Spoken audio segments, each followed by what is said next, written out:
Donc, pour ce que l'Esprit veut nous donner ce matin, je vais vous inviter à tourner dans l'Évangile selon Luc au chapitre 19. Évangile selon Luc, chapitre 19. On va lire à partir du verset 41 jusqu'au verset 44. Vous savez, mercredi passé, pendant que vous y tournez, mercredi passé, l'Esprit nous a donné un message sur le discernement des temps. Et de ce que je peux en comprendre, de ce que l'Esprit me révèle, l'Esprit veut amener différents messages qui se rattachent à celui-là, parce que il y a différents attributs, il y a différentes choses à avoir dans le discernement des temps. Une des choses que l'Esprit veut nous montrer ce matin, c'est le discernement des temps par rapport à la vue. Pour voir les choses. Parce qu'il y a plusieurs de choses dans le discernement des temps. Il y a ce qu'on peut entendre, il y a ce qu'on peut dire, et il y a ce qu'on peut voir. L'Esprit veut nous montrer ce matin ce qu'on peut voir dans le discernement des temps.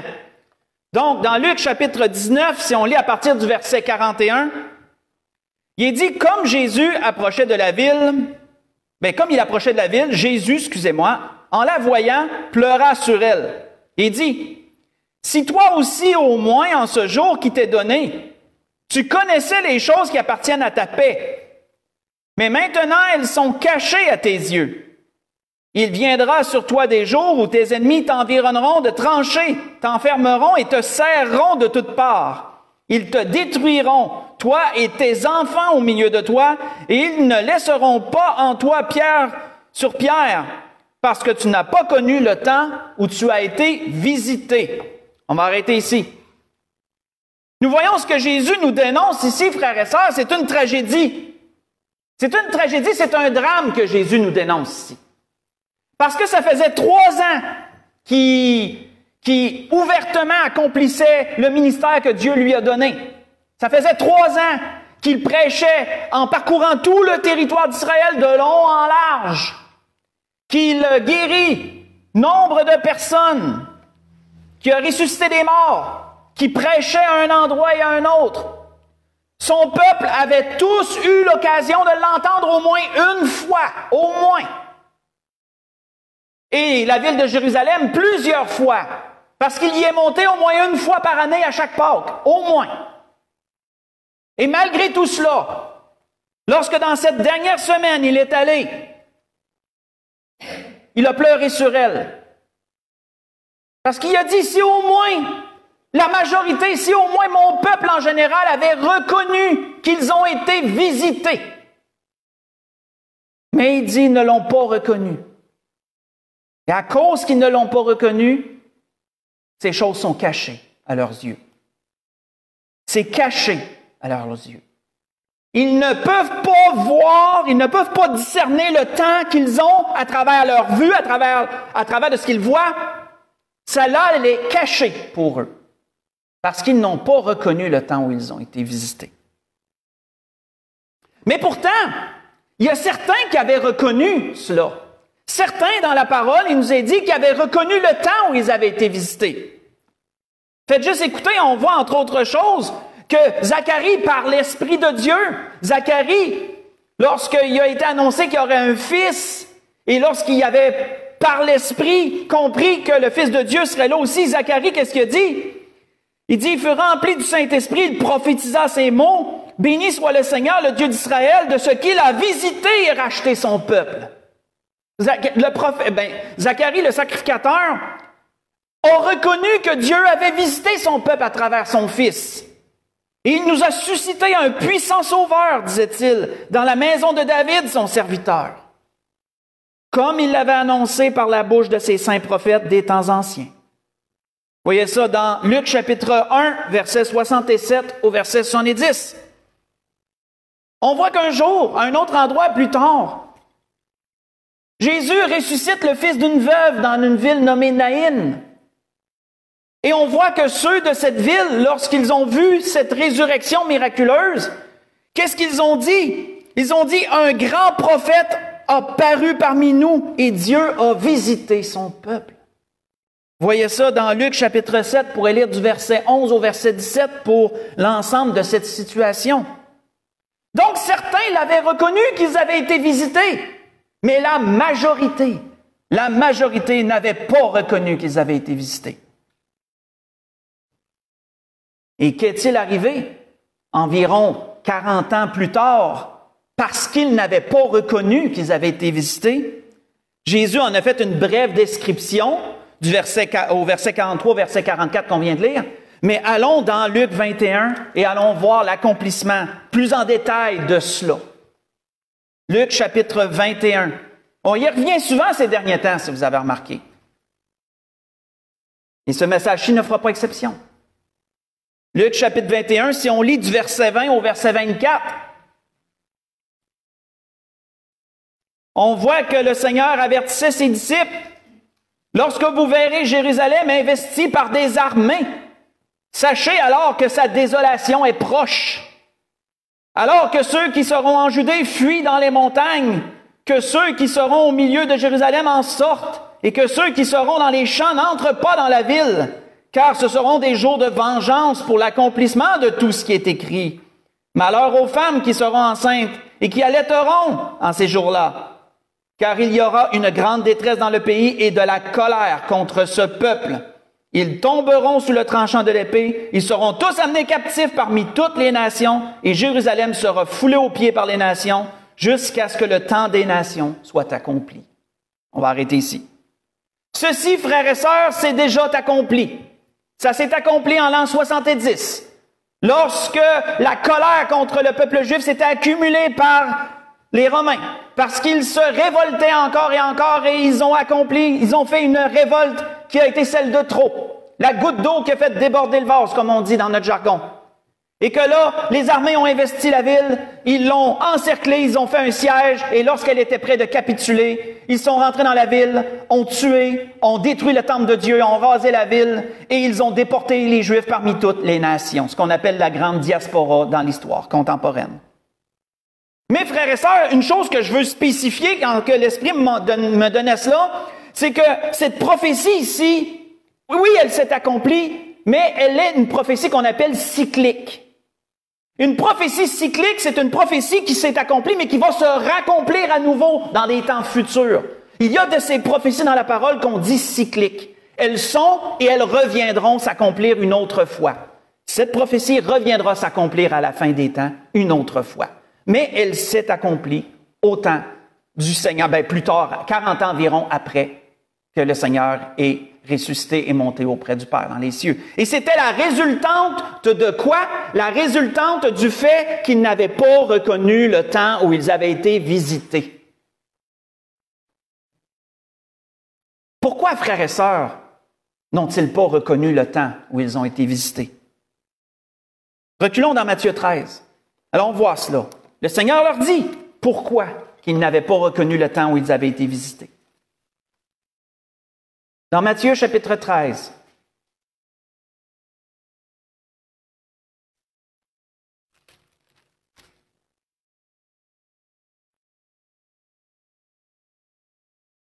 si on lit à partir du verset 10, le Seigneur venait de leur donner une parabole, la parabole du semeur. Et on voit que par la suite, les disciples ont posé une question au Seigneur. Les disciples se rapprochèrent et lui dirent, « Pourquoi parles-tu en parabole? » Jésus leur répondit, « Parce qu'il vous a été donné de connaître les mystères du royaume des cieux et que cela ne leur a pas été donné. Car on donnera à celui qui a et il sera dans l'abondance, mais celui qui n'a pas, on ôtera même ce qu'il a. Et c'est pourquoi je leur parle en parabole. Parce qu'en voyant, ils ne voient point, en entendant, ils n'entendent, ni ne comprennent.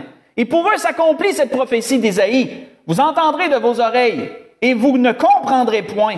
Vous regarderez de vos yeux, et vous ne verrez point. Car le cœur de ce peuple est devenu insensible. Ils ont endurci leurs oreilles, ils ont fermé leurs yeux, de peur qu'ils ne voient de leurs yeux, qu'ils n'entendent de leurs oreilles, qu'ils ne comprennent de leur cœur, qu'ils ne se convertissent, et que je ne les guérisse. On va arrêter ici. Cet état d'aveuglement, frères et sœurs, d'incapacité à discerner les temps dans lesquels ils étaient, était la résultante d'un cœur devenu insensible. Et ce cœur devenu insensible fermait leur oreille à tout ce qu'ils entendaient et fermaient leurs yeux à tout ce qu'ils voyaient. De sorte que s'accomplissait ce que le prophète avait prophétisé, si vous voulez le prendre en note, dans le chapitre 6 d'Ésaïe, mais tournez-y pas, vous pouvez le lire si vous voulez. Ésaïe 6, versets 9 et 10, c'était prophétisé. Ésaïe avait annoncé d'avance que le peuple en viendrait à avoir un cœur endurci, de sorte qu'il se passerait des choses extraordinaires sous leurs yeux, et cela ne les toucherait pas plus que ça, ils ne le verraient pas. Malgré qu'ils verraient, ils ne le verraient pas. Malgré qu'ils entendraient, ils ne l'entendraient pas.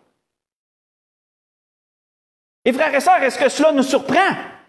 Que Dieu ait cette capacité de dévoiler comme de cacher les choses. Est-ce que ça nous surprend? On ne devrait pas l'être.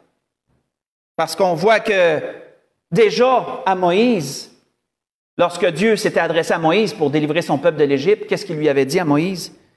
L'Éternel dit, qui fait la bouche de l'homme? Qui rend muet ou sourd, voyant ou aveugle? N'est-ce pas moi? Dit l'Éternel, dans Exode 4, verset 11. Frères et sœurs, de quoi dépend notre discernement spirituel?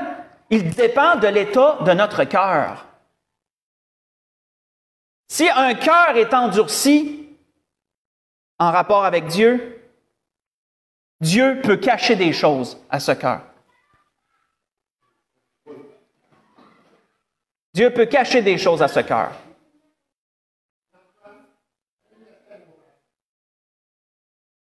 Mais si un cœur est touché par le Seigneur, Dieu peut plutôt dévoiler des choses à ce cœur.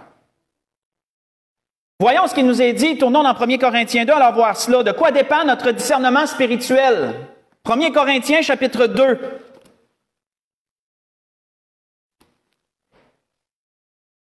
« 1 Corinthiens, chapitre 2.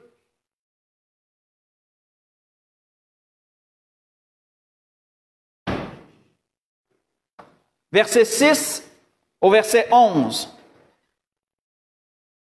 De quoi dépend notre discernement spirituel? L'apôtre Paul en parlait aux Corinthiens.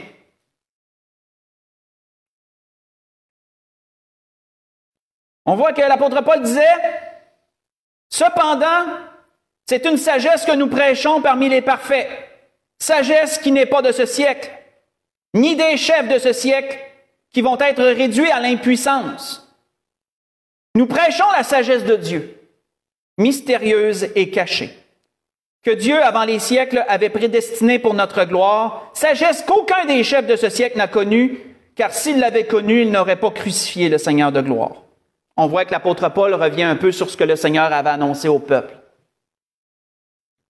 Mais comme il est écrit, ce sont des choses que l'œil n'a point vues, l'oreille n'a point entendues, qui ne sont point montées au cœur de l'homme, des choses que Dieu a préparées d'avance pour ceux qui l'aiment. Dieu nous les a révélées par l'Esprit, car l'Esprit sonde tout, même les profondeurs de Dieu. On va arrêter ici. Le discernement spirituel, frères et sœurs, pour voir les temps où nous sommes, pour voir les choses qui se passent, ne dépendent pas de nos capacités intellectuelles, ne dépendent pas nécessairement d'une grande connaissance des événements de cette vie, mais premièrement de l'amour que tu as pour ton Dieu. Parce que c'est par rapport à l'amour que tu as pour ton Dieu que Dieu va te dévoiler des choses cachées, ou que Dieu va te cacher des choses qui sont. Tout cela dépend de notre cœur vis-à-vis de Dieu. Car Dieu rend aveugle qui il veut et Dieu rend voyant qui il veut. On voit qu'il faut revenir pour ça à la base de l'amour. Et ça, c'est un endroit, faites juste écouter, mais c'est un endroit à surligner dans notre Bible si vous ne l'avez pas déjà fait. Lorsqu'un jour, il avait été demandé au Seigneur quel est le plus grand commandement, qu'est-ce que le Seigneur avait dit? Jésus répondit, « Tu aimeras le Seigneur ton Dieu de tout ton cœur, de toute ton âme, de toute ta pensée. » C'est le premier et le plus grand commandement. Et voici le commandement qui lui est semblable, « Tu aimeras ton prochain comme toi-même. » Et de ces deux commandements dépendent toute la loi et les prophètes. On va voir ça dans Matthieu chapitre 22, verset 36 au verset 40. Notez l'ordre. Premièrement Dieu, Et ensuite, ton prochain. Autrement dit, toute autre personne à part toi-même. Comme mon défunt pasteur Jean-Marc Boileau aimait le dire. Toute autre personne à part toi-même. C'est ce qu'il aimait rappeler. Il faut se souvenir, frères et sœurs, que aimer Dieu, c'est quoi? Aimer Dieu, c'est pas dire « j'aime Dieu », sans plus. Aimer Dieu, c'est de l'inclure dans chaque parcelle de notre vie. Aimer Dieu, c'est de l'inclure et de se conformer, de conformer tout notre être et notre vie à sa volonté. Ça, c'est aimer Dieu. Comme le Seigneur le disait, « Si vous m'aimez, disait le Seigneur, gardez mes commandements. » Dans Jean 14, verset 15.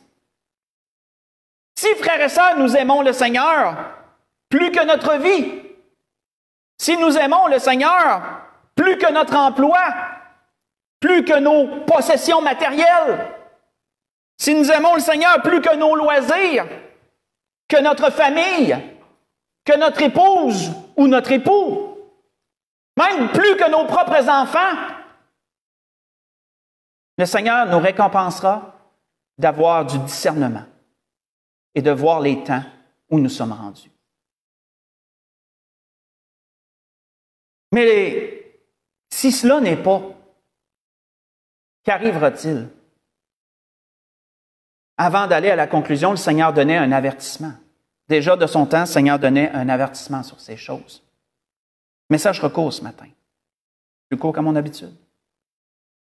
Mais si cela n'est pas, quel avertissement Jésus donnait? On retourne dans Matthieu 21. Retournons dans Matthieu 21. Voyons l'avertissement que le Seigneur donnait. J'ai dit Matthieu? Luc 21. Luc 21. Parce qu'après leur avoir dévoilé toutes ces choses, d'avoir répondu aux questions des disciples, le Seigneur a donné un avertissement. Avertissement qui résonne encore aujourd'hui.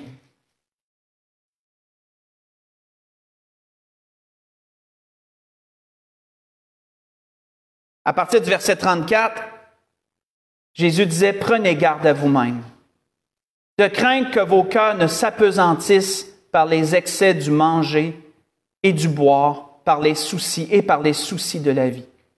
Que ce jour ne vienne sur vous à l'improviste, car il viendra comme un filet sur tous ceux qui habitent sur la surface de toute la terre.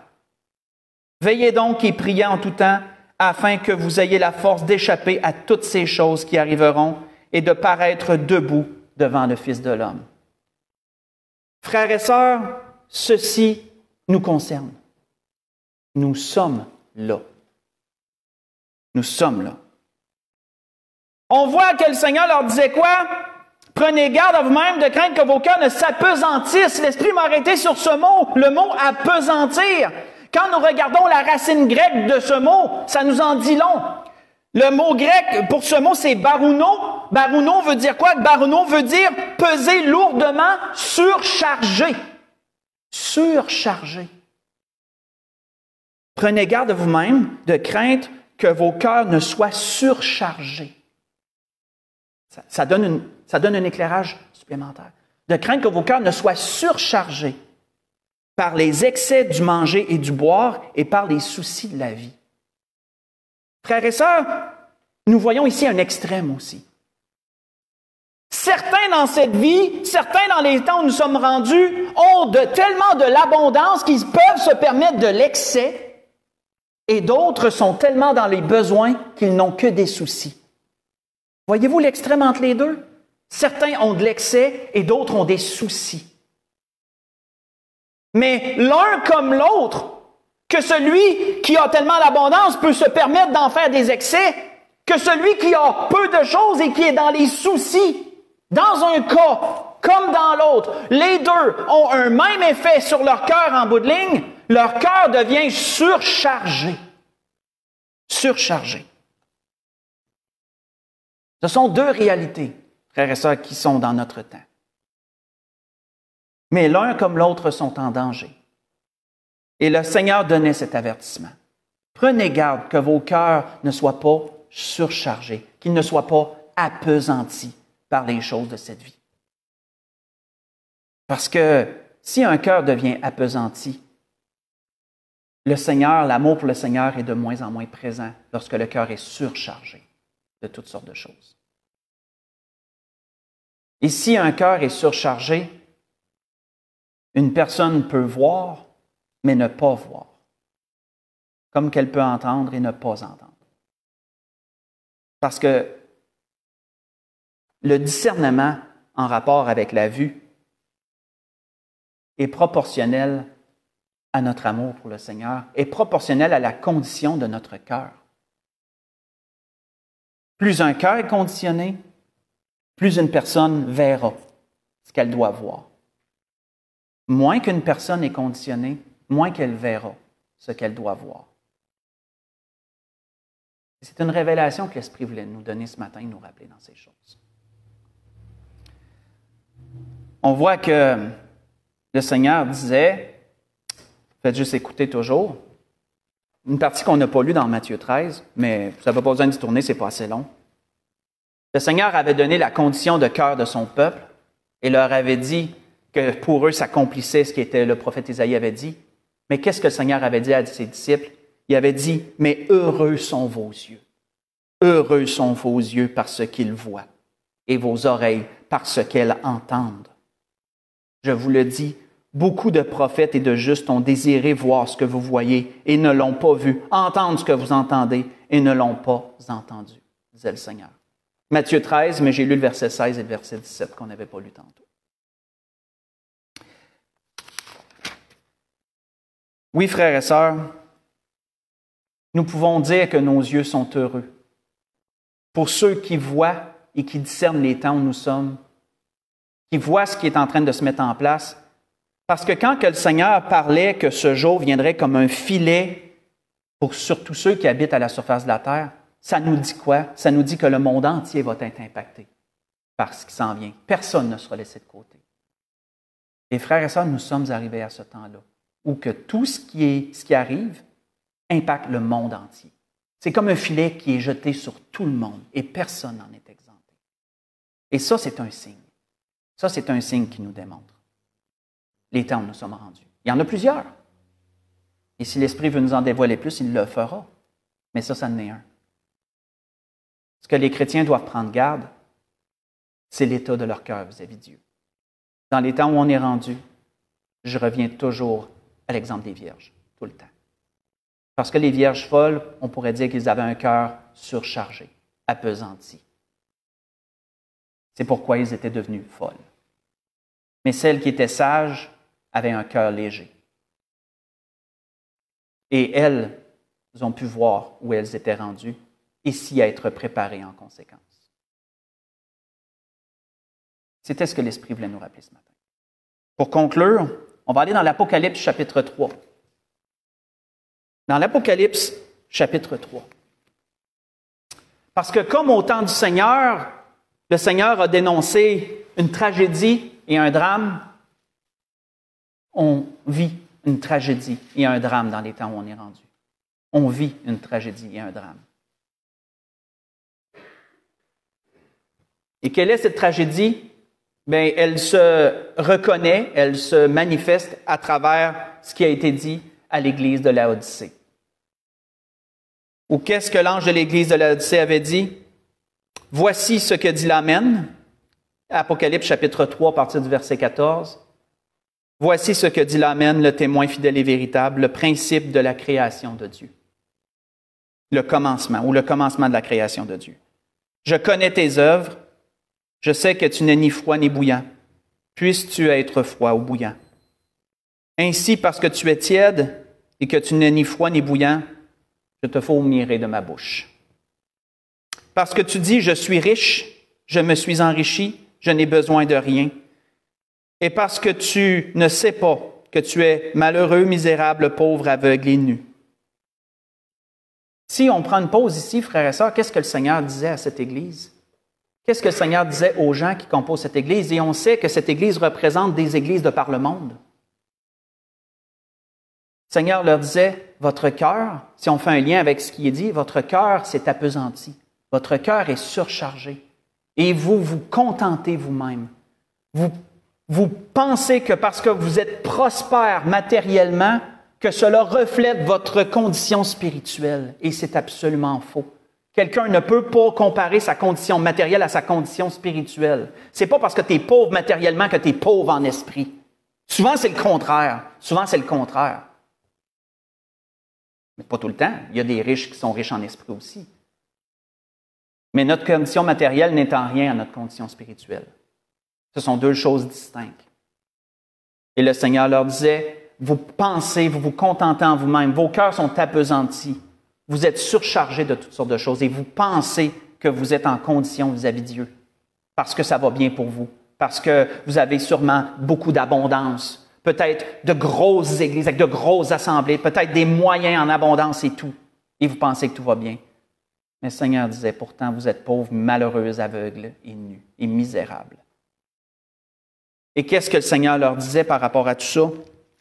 Je te conseille d'acheter de moi de l'or éprouvé par le feu afin que tu deviennes riche, des vêtements blancs afin que tu sois vêtu et que la honte de ta nudité ne paraisse pas, et un collier pour oindre tes yeux afin que tu vois.